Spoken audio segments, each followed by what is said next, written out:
The Esdras Records, Episode 1, Bloodlines and the Identity Wipe. Welcome back to the Scribe. For centuries, the Edomite framework has relied on a very specific psychological weapon to keep humanity asleep. That weapon is isolation. When you read the 66-book Book of Summaries, they present the timeline to you as a series of disconnected, sanitized fairy tales. They take the prophets, the kings, and the righteous bloodlines, and they lock them in separate boxes. They do this so you will never see the overarching, continuous geopolitical shadow war happening in the background. Today, we are breaking the boxes. We are opening the Esdras Records. And to understand exactly what the Roman eagle deleted in the apocryphal visions of Esdras, we have to start by showing you where he was standing in the physical world. And more importantly, we have to show you the family trees.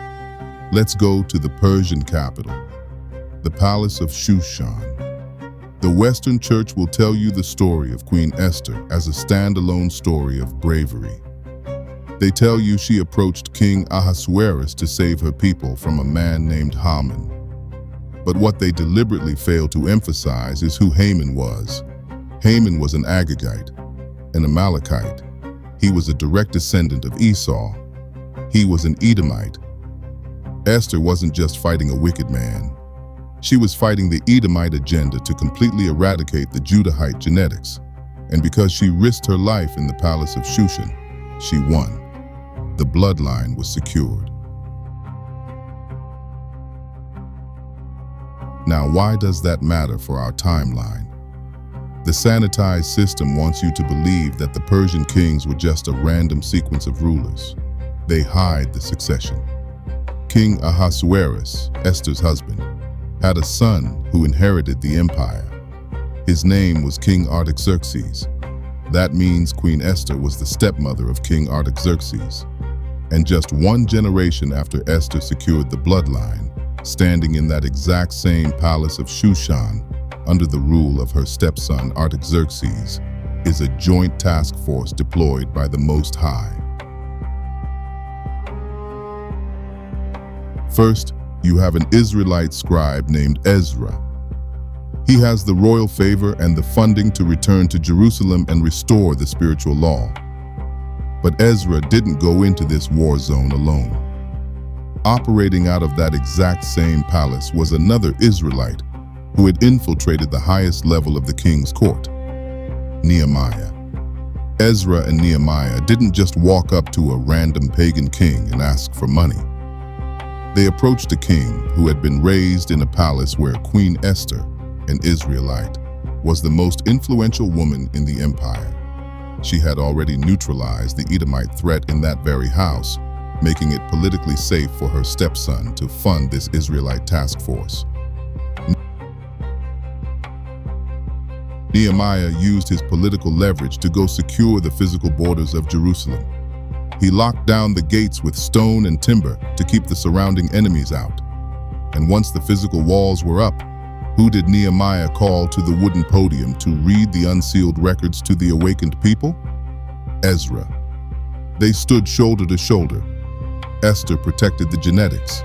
Nehemiah built the physical defense. Ezra restored the spiritual law.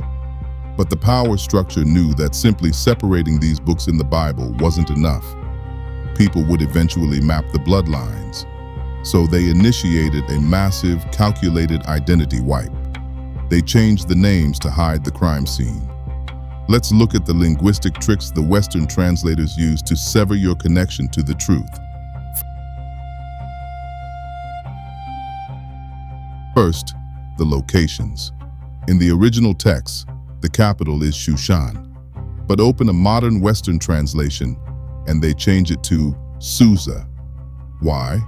To subtly break the mental connection between the events of Esther, Nehemiah, and Daniel, who were all operating out of that exact same geographic hub.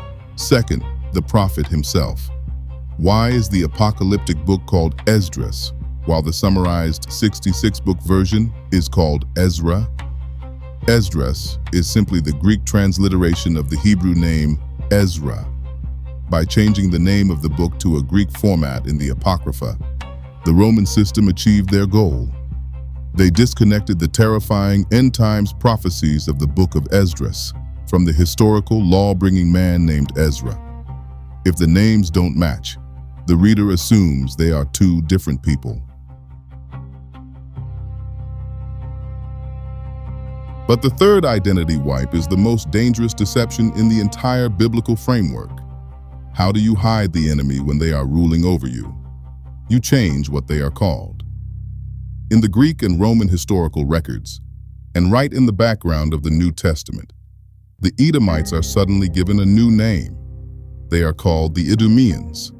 This is a deliberate cloaking device. When a modern reader looks at the history of Judea during the time of Christ, they read about King Herod. The average Christian thinks Herod is just a political title or a random ancient king. They don't realize that Idumean means Edomite, and they don't realize that the Herods were an Edomite family mob. Look at the unredacted bloodline. You have Antipater the Idumean, the father of the infiltration, who allied with Rome to open the door. He passes the power to his son, Herod the Great, the Edomite who tried to assassinate the infant Messiah, slaughtered the innocents, and hijacked the temple. He passes it to his son, Herod Antipas, the Edomite who ordered the beheading of John the Baptist and interrogated Christ. He passes it to his grandson, Herod Agrippa, the Edomite who executed the Apostle James. It wasn't random Roman politics. It was one single incredibly violent Edomite family passing the assignment of destroying the Messiah's bloodline down from father to son to grandson. Edom was ruling over Jacob, and the Western scribes covered it up by changing one word. They changed Edomite to Idumean. They changed the locations. They changed the name of the prophet. They disguised the Edomites as Idumeans. They thought the identity wipe was permanent. They thought they had successfully broken the timeline. But the Most High tracks the bloodlines, and he remembers the names.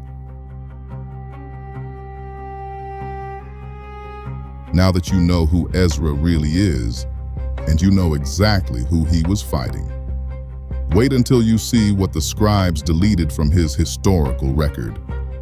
In our next episode, we are going to open the unsealed first book of Esdras, and we are going to show you the massive, high-stakes debate in the king's court that the 66-book system completely erased.